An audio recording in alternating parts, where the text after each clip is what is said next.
Good morning, students. Now up to chapter exercise 3.2 we have done. Exercise 3.3 is to find the value of x and y by different methods. अब इसमें क्या है, तीन method होंगे, substitution method, elimination method and cross multiplication method. तो इस exercise में substitution method होगा. क्रॉस मल्टीप्लिकेशन मेथड आपके सिलेबस से डिडक्ट हो चुका है, तो उसको हम लोग अभी नहीं करेंगे. So now question number 1 is solve the following pair of linear equation by the substitution method. So what is substitution method? As the name suggests, substitution is means one is placed over the other. एक को हम दूसरे की place पे रखेंगे तो क्या value आएंगी. Now see two linear equations are given. X plus y is equal to 14 and x minus y is equal to 4. ये दो दिए हैं. हमें x और y की वो वैल्यूज फाइंड करने हैं जो इन दोनों इक्वेशंस को सेटिस्फाई करे. मतलब x और y की वैल्यूज जो अगर हम वो पुट करें तो हमें राइट हैंड साइड मिल जाए. तो x plus Y is equal to 14, put it equation number 1. अब एक x को या y को दूसरे के टर्म में लिख लेंगे. x is equal to x minus Y is equal to 4. तो इसको हम कैसे लिख सकते हैं, x को y के टर्म में लिख सकते हैं, y को राइट हैंड साइड पे ले जाएंगे, it will be 4 plus Y. Equation number 2. x को हमने y के टर्म में लिख लिया. अब x की वैल्यू हम यहाँ पे सब्स्टिट्यूट करेंगे. Now substitute value of x in equation 1. Equation 1 क्या है, x plus Y is equal to 14. This is equation 1. x की वैल्यू पुट करिए 4 plus Y and this y will remain as it is equal to 14. Now 4 plus y, it will be 4 plus y, 2y. 2y is equal to 14, which implies that 2y is equal to, अब ये 4 इधर plus का है, right hand side पे जाएगा, it will be minus. So 2y is equal to 10, which implies that y equals to 10 by 2 equals to 5. तो y की value क्या निकल के आई, y इज इक्वल टू 5. एक वैल्यू हमें मिल गई सब्स्टिट्यूट करने पे value. Now what we have to do, put value of y in equation 2. अब जब यहाँ पे हमें y की वैल्यू मिल गई है, अब हम यहाँ पे इसकी वैल्यू जब y की पुट करेंगे, we will get the value of x. So x is equal to 4 plus y and y is 5. 4 plus 5 is equal to 9. So therefore x is equal to 9 and y is equal to 5. अब देखिए ये दो जो values आई हैं वो दोनों in equation को satisfy करेंगी. 9 plus y is equal to 14, so the value is correct, and 9 minus 5 is equal to 4. So these are the two values of x and y. तो इसमें सब्स्टिट्यूशन मेथड में आपको जो 3 स्टेप फॉलो करने हैं वो क्या है. सबसे पहला स्टेप ये है कि किसी भी एक वेरिएबल की वैल्यू दूसरे वेरिएबल के टर्म्स में लिख लेंगे. किसी भी दोनों में से किसी भी इक्वेशन, हम इस इक्वेशन की भी लिख सकते थे, डजेंट मैटर्स. तो किसी भी एक वेरिएबल की वैल्यू दूसरे वेरिएबल के फॉर्म में लिख लेंगे. फिर उस पर्टिकुलर वेरिएबल को रिप्लेस कर देंगे इस वैल्यू से दूसरी इक्वेशन में. जो वैल्यू आएगी एक वेरिएबल की वैल्यू में मिलेगी, उसको हम फिर इसमें पुट कर देंगे. These are the 3 steps to solve the equation by substitution method. Now second part is s minus t equals to 3 and s by 3 plus t by 2 is equal to 6. s minus T is equal to 3. तो हम यहाँ पे क्या करें, हम s को t के terms में लिख लें. द फर्स्ट स्टेप क्या है कि एक वेरिएबल को दूसरे वेरिएबल के फॉर्म में हम लिख लेते हैं. This is equation number 1. अब ये थोड़ी सी टिपिकल देखने में लग रही है, तो इसका इजी मेथड ये है कि हम इसको सिंपलेस्ट फॉर्म में पहले लिख लेते हैं. तो क्या करेंगे यहाँ पे, we will take LCM. What we have to do, take LCM. LCM will be 3 और 2 का एलसीएम हो जाएगा 6 and it will B 2s. अब यहाँ पे 3 की 2 से मल्टीप्लाई करिए तभी 6 आया, तो ऊपर भी 2 से मल्टीप्लाई करेंगे तो it will B 2s. Plus का साइन एज इट इज आएगा. 2 की 3 से मल्टीप्लाई करिए तभी 6 आया, तो t की भी हम 3 से मल्टीप्लाई करेंगे and it will be the right hand side will remain as it is. अब आप इसका उधर क्रॉस मल्टीप्लिकेशन कर दो तो 2s plus 3t is equal to 36. 6 6 36.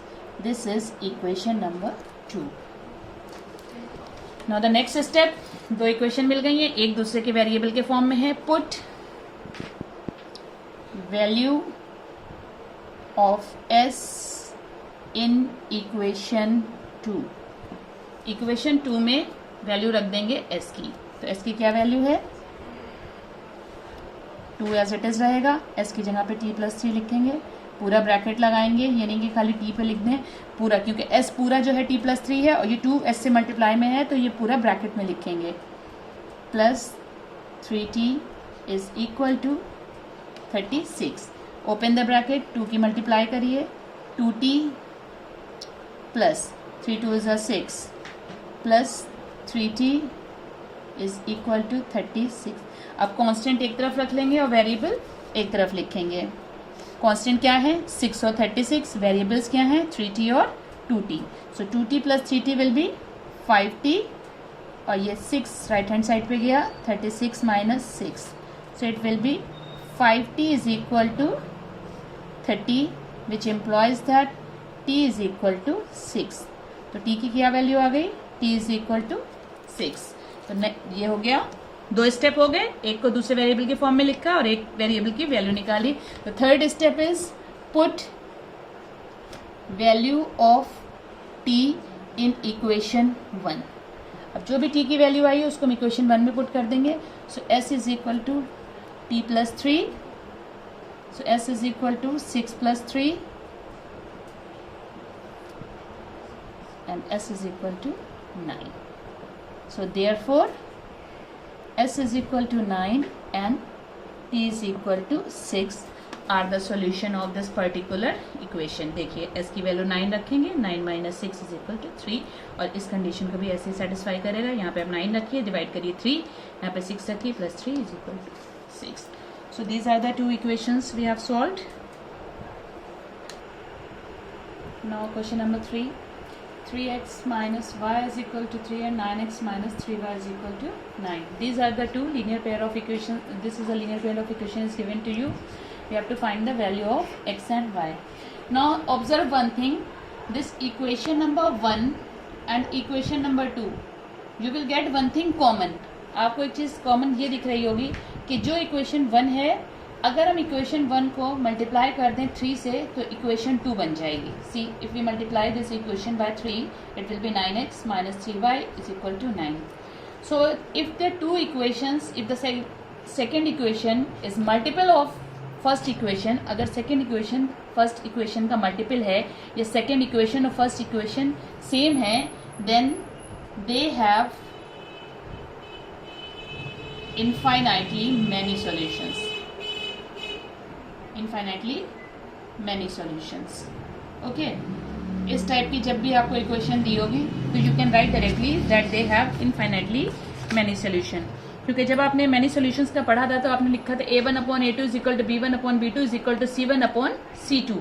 और here we can see that a1 upon a2 is equal to b1 upon b2 is equal to c1 upon c2. So you can write that they have infinitely many solutions. Now question number, moving to question number 4. Question number 4 is in the form of decimal. तो हम क्या करें, इसको हम पहले simple में अगर convert कर लें तो that will be easy for us. तो रिमूव दिस डेसिमल, रिमूव कर दीजिए इस डेसिमल को. 10 plus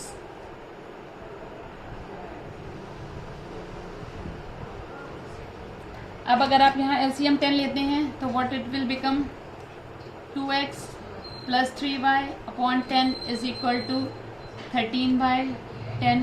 This 10 will get cancelled. So what we get? 2x plus 3y equals to 13. This is equation number 1. And what we can do over here? यहाँ भी हम वही करेंगे. 4 by 10x plus 5 by 10y is equal to 23 by 10. Again we will take LCM जैसे ऊपर करा था. So it will be 4x plus 5y upon 10 is equal to 23 by 10, which implies that 4x plus 5y equals to 23. ठीक है, इसको equation 1 ना डाल दें अभी, अभी हम इसको वैल्यू निकाल लें. So 2x is equal to 13 minus 3y upon 2. This is the value of x. First हमारा स्टेप क्या था कि एक वेरिएबल को दूसरे वेरिएबल के टर्म्स में लिख लें. Now put this equation 1 and put this equation 2. Put, अब सेकेंड स्टेप कर रहे हैं, एक वेरिएबल की वैल्यू फाइंड करेंगे. Put value of x in equation 2. Simple step आपको फॉलो करना है. हर बार पहले एक वेरिएबल को दूसरे वेरिएबल के टर्म में लिख लीजिए, फिर उसकी वैल्यू दूसरे इक्वेशन में पुट करिए. कॉमन वेरिएबल एक ही बन जाएगा, उसकी वैल्यू मिल जाएगी, उस वैल्यू को आप यहाँ पुट करेंगे, you will get the value of another variable. So put this value of x in equation 2. Equation 2 is 4. x क्या है? 13 minus 3y upon 2 plus 5y equals to 23. 2 को इससे कैंसिल कर दीजिए, इजी रहेगा. 13 minus 3y plus 5y is equal 20. अब इस 2 की मल्टीप्लाई करिए. 26 minus 6y plus 5y 23. Again the next step, constant एक तरफ लिखते हैं, वेरिएबल एक तरफ लिखते हैं. तो माइनस का 6y प्लस का 5y इज इक्वल टू 23. 26 उधर जाके माइनस का बन जाएगा. माइनस का 6 है, प्लस का 5 है, it will be minus y. और 23 छोटा है, 26 बड़ा है, it will be minus 3. Minus minus cancel, what you get, y equals to 3. एक वेरिएबल की वैल्यू मिल गई है, उसकी वैल्यू दूसरे में पुट कर देंगे. Put value of y in equation 1. x is equal to 13 minus 3 into 3 upon 2. 13 minus 9 by 2, 4 by 2 equals to 2. Therefore x is equal to 2 and y is equal to 3 are the solution of these two linear equation. Try to solve this part 5th and 6th also. If you have any problem, I will solve.